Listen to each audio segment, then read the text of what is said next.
నరేంద్ర మోదీ గారు ఎన్డీఏ నుంచి ఎంపికైనటువంటి కొత్త రాజ్యసభ ఎంపీల గురించి మాట్లాడారు. వాళ్ళందరినీ ఒక రౌండ్ టేబుల్ దగ్గర కూర్చోబెట్టుకొని వాళ్ళందరికీ కొన్ని నియమాలు, నిబంధనలు, మంచి చెడు అన్నీ చెప్పే ప్రయత్నం అయితే చేశారు.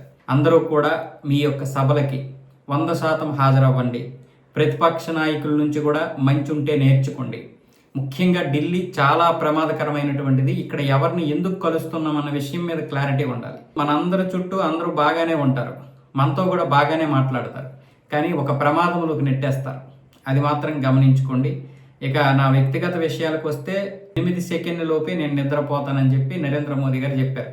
అంటే కొంతమంది ఎంపీలు ఏమొచ్చేసి మీ యొక్క వ్యక్తిగత విషయాల గురించి మాట్లాడండి సార్ అంటే ఆయన ఈ విషయాలు అయితే చెప్పారు. అలాగే 3 గంటలు మాత్రమే నేను నిద్రపోతాను, అంతకు మించి పడుకోనని చెప్తున్నారు. కొంతమంది ప్రతిపక్ష నేతలు అలాగే పిఎంఓలో ఉన్నటువంటి ఆఫీసర్స్ కూడా ఇదే విషయాన్ని చెప్తున్నారు. అయితే 3 గంటలు మరి ఏ విధంగా సరిపోతుందో? ఒక మనిషికి కనీసం ఒక 6 గంటల నిద్ర ఉండాలి.